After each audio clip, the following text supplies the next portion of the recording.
ang bagong kulay, pero okay lang. Basta't lagi ko nung sinasabi, basta't maiparating namin ang mensahe at ang balak namin para sa unang distrito ng Ilocos Norte, kahit gaanong kaitim magiging balat ko, okay lang yan sa akin. Sir, pag maraming taong dumudumog sa'yo, anong nararamdaman natin personally? Natutuwa ako dahil ipinapakita talaga nila ang kanilang suporta sa akin at ang kanilang kagustuhan na sinasabi ko na kailangan talaga na may tunay na pagbabago dito sa unang distrito.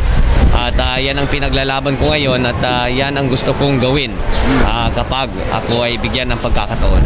Any reaction, sir, kasi maraming humahanga sa'yo sa social media na ikaw daw ay malayo ang mararating sa politika. Ay nako, nagpapasalamat ako sa kanilang sinasabi, pero kailangan muna tayo mag-focus dito.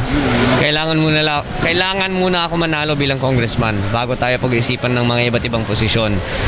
Balak ko naman tapusin ang aking mga kailangan gawin bago ako tumingin sa mga ganun. Sa totoo lang, right now ay congressman lang talaga pinag-iisipan ko. I need to win. Sa mga pagpunta sa mga barangay, anong mga natutunan natin, sir? Na medyo marami na ang suporta.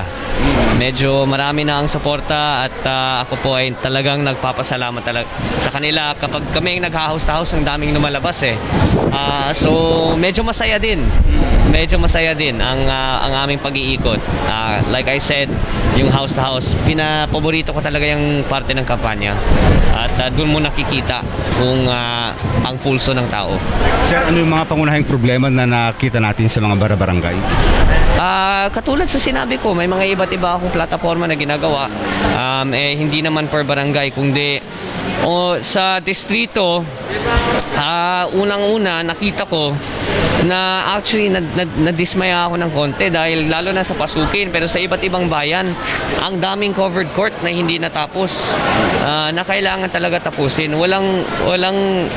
There's no such thing as a quarter covered court, half covered court, three-quarter covered court. Nung umiikot ako ay nakita ko na ang daming incomplete. Kaya tapusin na natin. Yan ang isa sa aking mga prioridad. Kapag ako'y bigyan ng pagkakataon, kailangan talaga na naaawa talaga ako sa tao. Lalo na kapag umiikot kami sa Bacara at Pasukin, may mga barangay kapag umiikot kami at nagsasalita kami, nahihirapan nila gamitin yung barangay hall dahil hindi covered ang init ng araw. Dapat nakalagay na yan sa NEP, dapat nakalagay kayan sa GAA. I don't know exactly ano nangyari or why they didn't complete it. But sa aking kaalaman, walang ganun. Dapat by the end of the fiscal year nakakumpleto na lahat ng proyekto na ganun. But yes, to answer your question, yan ang isa sa aking mga nakita kong malaking problema na kailangan talaga ayusin. At saka napakamadaling solusyon lang yun So hopefully we can get that done. Lastly, sir, marami nang pinagbago yung pagsalita mo ng Ilocano. Marunong ka nang mag-Ilocano? Getting there, Apo. Getting there. Marami na akong natuto. At saka amoy sa totoo lang, nung bata ako, marunong ako mag-Ilocano.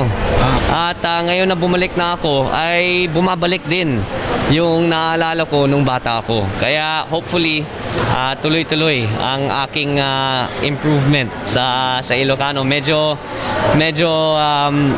nakukulangan pa ng konti, but it's much better than when I first started. Yung mga klase mo dati, sir, nakasalubong mo na sa mga campaign mo? Oo, maraming beses na. Anong sabi nila, sir? Wala, kinukumusta ko lang. Sa mga nanonood, maraming salamat sa inyong suporta. Sana po iboto siyo Sandro Marcos para diputado, number 2 po sa balota. This is Balitang Ilocos Online.